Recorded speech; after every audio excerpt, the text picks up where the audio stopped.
We're finally at the waterfront, which is what we've, has been our goal for the past, 6 years. Has really been to get to the waterfront. It's always where I've wanted to do a festival, and this year we're finally doing it.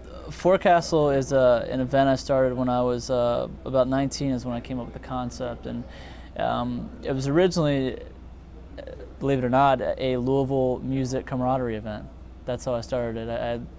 My parents lived on this street called Windsor Place, and right down there was this beautiful park called Tyler Park. It's part of the Olmsted Park system, part of really what makes Louisville what it is. And I decided I would do it there, and I decided I would call it Forecsatle. And the name basically came from two things. It's basically the captain's or the crew's quarters of a ship, and it's actually defined in military terms as a place where the people come together, a place where people go to relax after they've been working on top of the deck all day for 10, 12 hours. It's where they come to talk and kind of get to know each other. When I was 21, I did the first one. 19 is when I came up with the whole concept. And we did it in Tyler Park. I did it on probably less than $500 and 6 Louisville bands. And it was wonderful. I decided I would do it the next year. I would try to grow it a little bit every year. So the next year we added an art and activism element to it, which is kind of two other parts of my personality that I just kind of configured into one thing. And so we did that. We did like 10 bands the second year, and we did I think about 15 artists and about 10 social activist groups and environmental groups. It was the first time I kind of saw something in it, because I saw these 3 elements that, to me, representing them equally in a very scenic outdoor environment was an attraction to a lot of different people. And some people came for the art, some people came for the activism, some people came for the music, but they were all held together by the same thread and the same philosophy. And that's kind of what, that's when it really clicked. So in 2004, I grew it even more. We did 2 stages on both sides of the park. We brought in twice as many artists. We tied into the elections. We brought in speakers, we brought in politicians, we brought in everyone we could, and really filled the entire park. I mean, $1,200 budget, and then 22 years old. I kind of went back to the drawing table after that and was thinking about, well,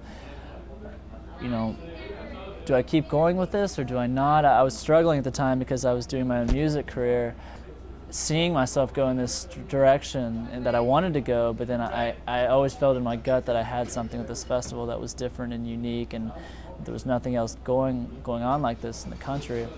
So I actually first decided I was going to not do it. I was going to go with my own music stuff.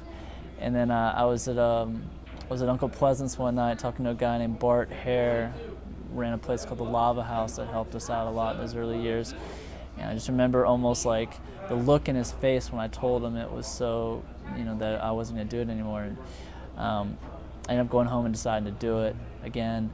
It ended up going great, and we broke all the attendance records for the park, and there were 5,000 people. And it was quite a festival. I remember that. It was huge. Yeah, I mean, it changed my life. It was probably one of the best things I've ever. It was definitely the best day of my life that I've ever had. I mean, just what it took to do that, and the fact that we were doing it at such a young age when, people just, you don't see that, and it was definitely a moment in time that I know myself and people involved with Louisville music remember very distinctly, because it really felt like a time that we all, collaborated together and worked together and created something that people are going to remember for the rest of their lives.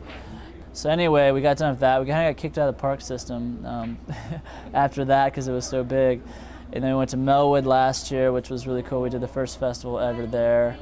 Brought in Sleater Kinney on their final tour. This year it's completely regional. There's like 46 groups this year from 6 states that are coming in.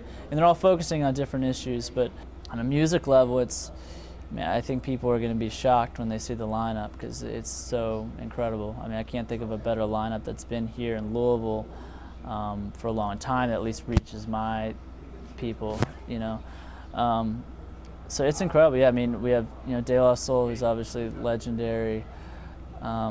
Chicago Afrobeat Project, which is an amazing group from Chicago. It's Saturday. We got Girl Talk performing, who's been going straight up, really amazing sampling, genius. To me, it is a festival about merging education and entertainment. And if it can become more about the educational side than the entertainment side, then that's what I want. This year we're doing panels, we're doing speakers. Skip Yowell, an author and a real big person in the outdoor industry, is coming to speak.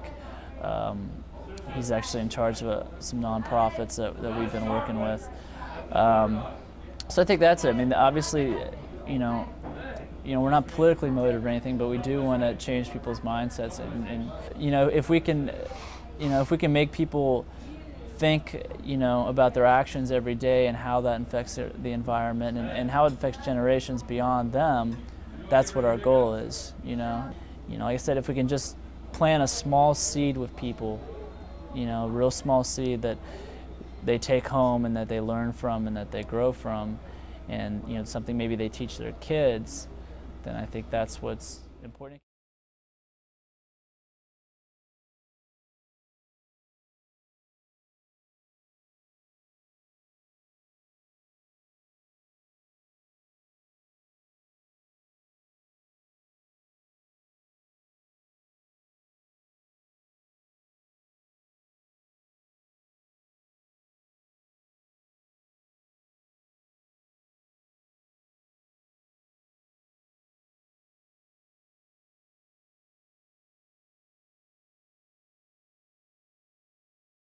The biggest difference this year in the festival is that it's completely regional. There's 10 cities and 5 states participating that we're bringing equal amounts of musicians, artists, and activist groups from.